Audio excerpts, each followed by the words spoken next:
The first story happened in the early days of spring, in a small town in Indiana. The snow had just melted, the grass was beginning to show its first green, and the air carried that mix of rain and fresh earth. For a teenager like Daniel Parker, spring meant freedom. Baseball season was starting, bikes could be ridden without layers of heavy clothing, and the evenings stretched with the promise of adventure. One Saturday in late March, Daniel and his two closest friends, Chris and Megan, decided to explore the old river trail on the edge of town.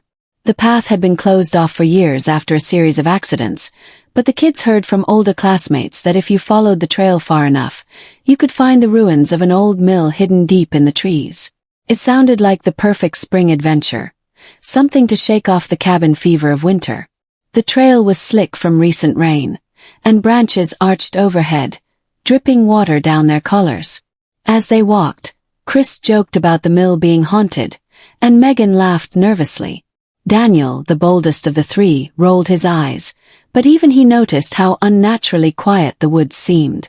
Normally, springtime brought birdsong, frogs, and the rush of the nearby river, but today there was only the steady crunch of their boots on mud and the sound of their own breathing. After nearly an hour of walking, they reached the mill. The building was a skeleton of rotting wood and crumbling stone, covered in moss and vines. Its windows were nothing more than black, gaping holes.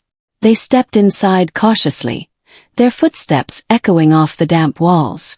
It smelled of mildew and old smoke. Daniel found a staircase and dared the others to follow. Reluctantly, Chris and Megan climbed after him. At the top, the floorboards groaned under their weight. Daniel pulled out his phone, the flashlight cutting through the darkness. That was when Megan swore she heard something, like footsteps following them, but when they turned, no one was there. They decided to head back down, but halfway down the stairs, the door slammed shut below them with a force that shook the walls. The sound reverberated like thunder, and Megan screamed.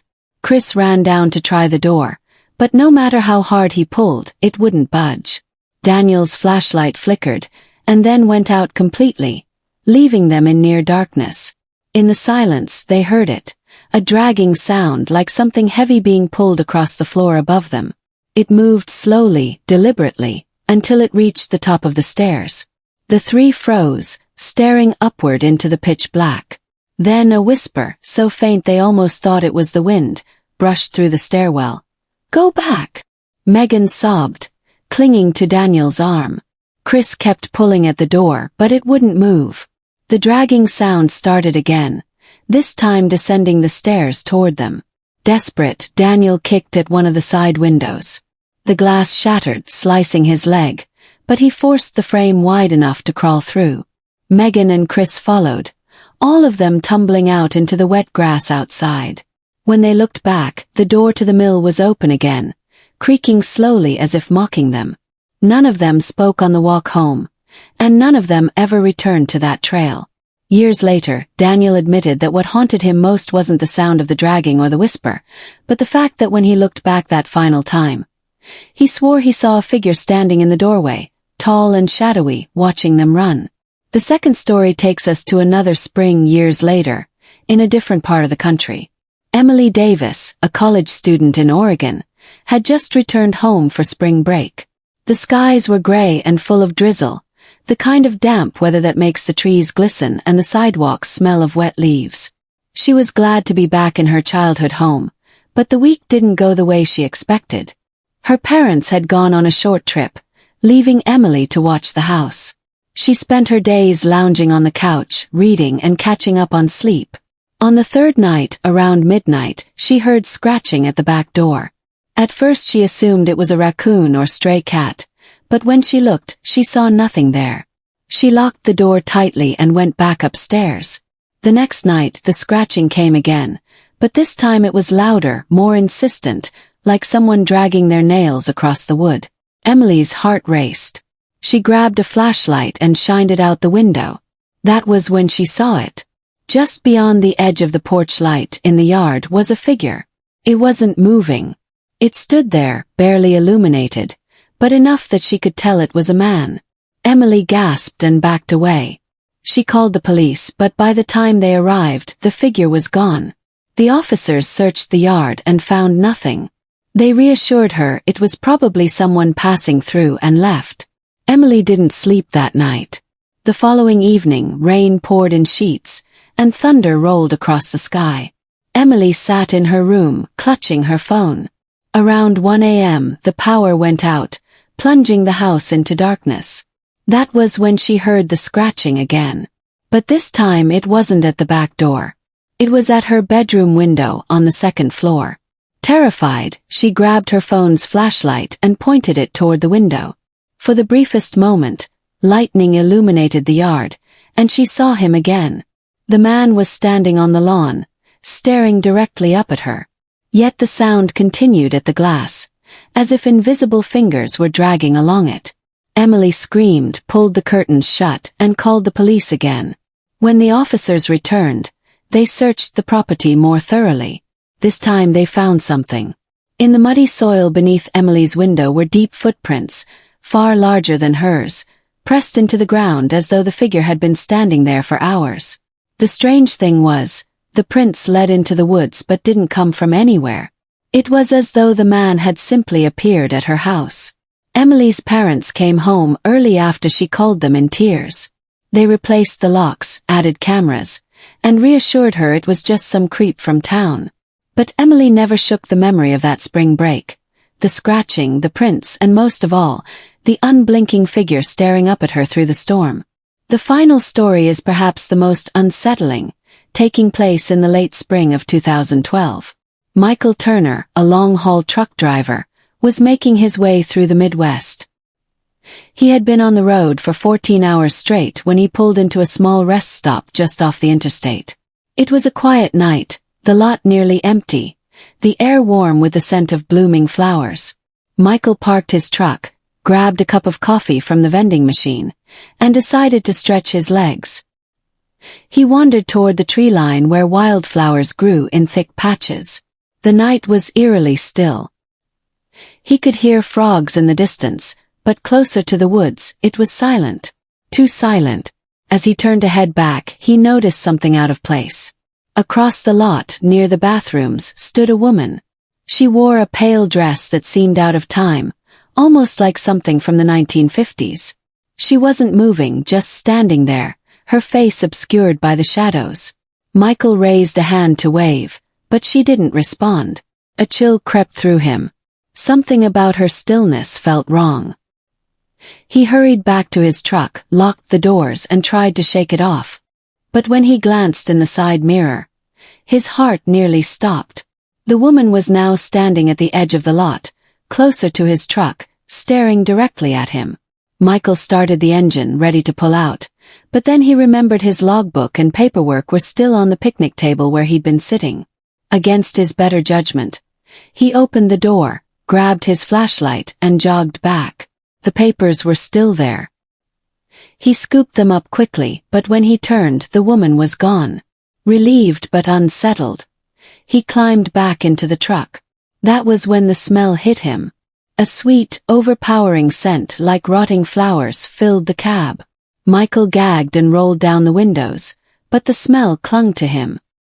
He drove away from the rest stop as fast as he could. Hours later, when he finally pulled into another station, he checked the back of his truck. There was nothing unusual, no sign of anyone inside. But when he returned to the cab, he froze. On the passenger seat lay a single, fresh daffodil, its petals wet with dew, though he hadn't stopped anywhere near flowers since. Michael threw it out the window and drove the rest of the night without stopping. To this day, he swears he never stopped at that rest stop again. He avoids that stretch of highway entirely, especially in the spring when the flowers are in bloom. When Daniel, Chris, and Megan got back home that night, their parents immediately noticed their pale faces and muddy clothes. Megan's mom scolded them for sneaking into dangerous places, but when she saw the cut on Daniel's leg from the broken glass, her anger shifted into worry. She patched him up, and the three swore not to tell the full truth. They said they tripped on the trail, broke a window, and panicked. No one wanted to admit to the dragging sound, the whisper, or the shadow at the door. But over the next few weeks, strange things followed them. Megan began hearing scratching at her window at night. She thought it was just tree branches at first, until she realized there were no trees anywhere near her second-floor window. Chris, who had laughed the hardest at the ghost story idea, began to wake up from nightmares of being watched. He told Daniel he dreamt of the mill's broken windows, and in every dream someone was standing inside, looking out. Daniel couldn't shake the feeling of being followed. Walking home from baseball practice one evening, he caught movement in the woods beside the field. A dark figure seemed to keep pace with him, always just out of sight. He ran the whole way home, his breath ragged, refusing to look back. Spring slipped into early summer, but none of them forgot what happened. Even years later, when Daniel and Megan dated briefly in high school, they avoided that topic. It was as though speaking about it out loud would invite whatever had been in the mill back into their lives. To outsiders, it was just a silly childhood dare. To the three of them, it was something else.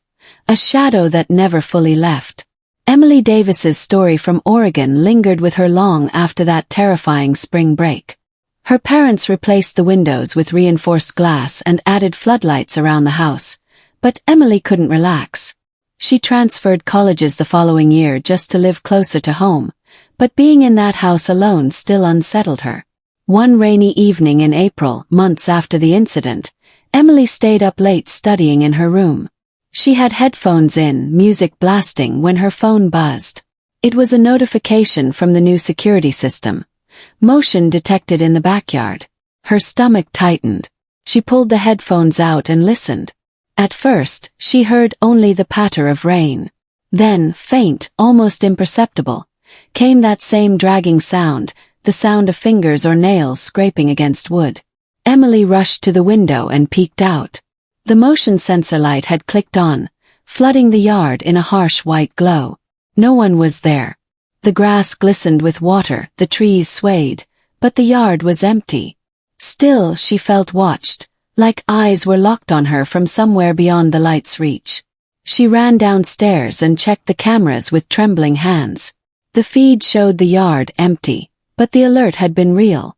Something had moved back there. For the rest of spring semester, Emily couldn't focus. Her grades dropped. Her friends noticed how jumpy she was, how she startled at every creak or gust of wind. By May, she begged her parents to move. They didn't, but Emily spent more and more nights at friends' apartments, preferring the noise of campus life to the lonely silence of her family's home. Even after graduation, she swore she would never live in a house with big windows again. Apartments, cities, places with people, anywhere but there. She never got answers about the footprints, the man, or the scratching. But sometimes in the early hours of a rainy spring night, she swore she still heard it faintly in her memory, the sound of nails dragging across glass. Michael Turner's encounter on the road took an even darker turn. Truck drivers live in a rhythm of highways, rest stops, and gas stations. Most encounters blur into each other, but the night of the daffodil burned into Michael's mind forever. For weeks afterward, he had trouble sleeping in his truck. He would roll down the highway with the CB radio on just to hear voices, any voices, so he wouldn't feel alone. He told a few other drivers at a diner about the woman in the pale dress, and instead of laughing, a couple of them exchanged uneasy looks. One older man said he'd heard of her too. The flower lady, they called her. A figure seen near isolated rest stops, always in spring, always with that sickly sweet smell. Some said she was the ghost of a woman murdered decades ago and left in the woods. Others claimed she wasn't human at all. Michael didn't want to believe in ghost stories, but he couldn't shake the memory of the daffodil on his passenger seat. He had locked his doors, rolled up his windows, and never left his truck unattended. Yet somehow that flower had been placed inside. He began refusing late-night hauls through that stretch of highway, even if it cost him work. One April night the following year, he made the mistake of taking a shortcut he thought would avoid that area. Instead, he found himself pulling into a near-empty lot on the same road. He didn't even realize where he was until he spotted the vending machine by the bathroom building. His stomach dropped. He knew this place. He decided not to stop. But as he slowed, headlights sweeping across the lot, he saw her again. Standing in the same pale dress, still and silent, in the exact spot she had been before. Her face was obscured in the dark, but he knew she was watching him. Michael slammed his foot on the accelerator and tore out of the lot, tires skidding across gravel. In his rearview mirror, he saw her figure grow smaller, swallowed by the shadows. When he finally pulled into a busy truck stop an hour later, he sat behind the wheel shaking, sweat dripping down his back despite the cool spring night. He left trucking for good the following summer. To this day, when people ask why, he simply says he got tired of the road. But the truth was deeper than that. He could live with long hours, with loneliness, with hard pay. What he couldn't live with was the thought of pulling into another empty rest stop on a spring night and finding that daffodil waiting for him again. Spring is supposed to be about rebirth, flowers, and warmth returning after a long winter. But for Daniel, Megan, and Chris, it brought whispers in an abandoned mill. For Emily, it brought a figure that scratched at her windows. For Michael, it brought a woman in white who left flowers in his cab. All three stories end the same way. Not with neat answers, not with closure, but with questions that linger like shadows at the edge of memory. They each carried their experiences forward into adulthood, and though they moved on with life, the memories never left. Because the thing about spring is that it isn't always bright, cheerful, and full of life. Sometimes, when the flowers bloom and the rain falls softly on the earth, other things return too. And those things aren't always meant to be seen. Years later, when Daniel was in his 20s, he returned to his hometown briefly to help his parents move. It was April, and the weather carried that same damp chill as the day he first stepped into the abandoned mill with Chris and Megan. He hadn't thought about that night in years, but as he drove through the back roads near the old trail, memories came rushing back. Against his better judgment, he stopped the car at the edge of the woods. The path was overgrown, but he could still see the faint outline of the trail leading into the trees. He stood there for a long time, breathing in the wet air, and for a moment, he thought he heard it again, the dragging sound on the wooden floorboards above him. His chest tightened. When he got back into the car and drove away, he didn't look in the mirrors. He couldn't. Some part of him believed that if he looked, he might see that shadowy figure standing on the path, watching him leave just as it had all those years ago. Megan eventually moved out of state, but she admitted to Daniel in a rare phone call that she sometimes still had dreams of being trapped in that building.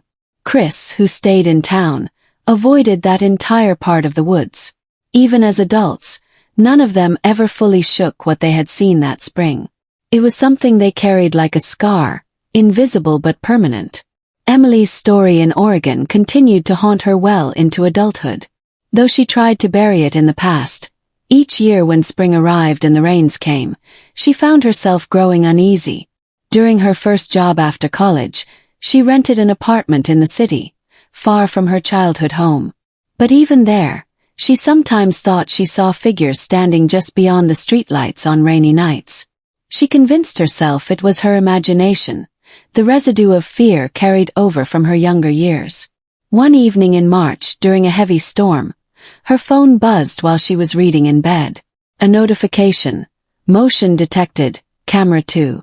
Her apartment had a hallway security cam, but when she checked the feed, it showed only darkness. The power had gone out seconds before, plunging the building into shadows. She tried to tell herself it was nothing, a false alert triggered by the outage. Still, when she walked to her door, she heard something faint, a scratching sound, slow and deliberate, coming from the other side of the wood. Emily froze, phone in hand, her breath stuck in her throat. She didn't open the door. She didn't speak. She simply stood there, listening as the scratching grew louder, closer to the lock. Then it stopped. The silence was worse. When the power flickered back a few minutes later, the cameras came on again. The hallway was empty. No one had been there. Yet the sound still rang in her ears. She moved out of that apartment within weeks. She never told her parents about the new experience. She didn't want to worry them, and deep down she feared they wouldn't believe her. But Emily believed that whatever had watched her that spring years ago had never left. It had simply found her again. And she wondered if it would keep finding her every time the rains of spring returned. Michael Turner's life after trucking wasn't easy. He worked odd jobs, eventually settling into warehouse work, but he often thought back to the roads he once knew so well. He tried to convince himself that the flower lady had just been a trick of the mind, a product of exhaustion, long hours, and isolation.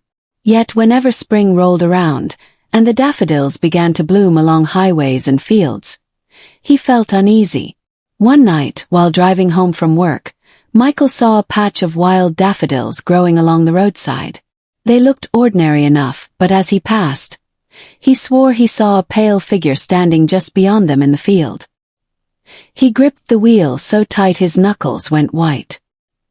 He didn't slow down, didn't stop, just drove faster until the flowers and figure vanished in the rearview mirror. Michael never told anyone about that sighting. He had a family by then, a wife and 2 kids, and he didn't want to scare them or seem unstable. But each spring, when the flowers began to bloom, he grew restless, watching the roadside carefully, always dreading the chance that he might see her again. Some part of him knew he would. Some part of him feared that the next time, she wouldn't stay on the roadside or in the rest stop. The next time she might come closer. What connects these 3 stories isn't just the season. It's the way spring seems to bring something else with it. Something hidden, waiting in places we don't expect. For Daniel and his friends, it was the lingering spirit of a forgotten building, whispering warnings they barely escaped. For Emily, it was the relentless presence of a figure that never seemed to leave her alone, scratching at the edges of her life. For Michael, it was a woman who should not exist, yet kept appearing with her flowers, silent and unyielding. The truth is, spring is more than renewal. It is more than life and light. It is also when the old awakens. Things buried beneath snow and ice rise again. Shadows stretch longer. The past presses forward, refusing to stay hidden. Daniel still avoids wooded trails, no matter where he lives. Emily never feels at ease when the first rains of March tap against her windows. Michael drives only local roads now, never the highways where the flowers bloom thickest. Each of them carries the weight of what they saw, proof that not every spring day is gentle. The woods, the rain, the flowers, they all hold something else. Something you may not want to see but might. And if you do, you'll understand why they never forgot. Because sometimes spring doesn't just bring life.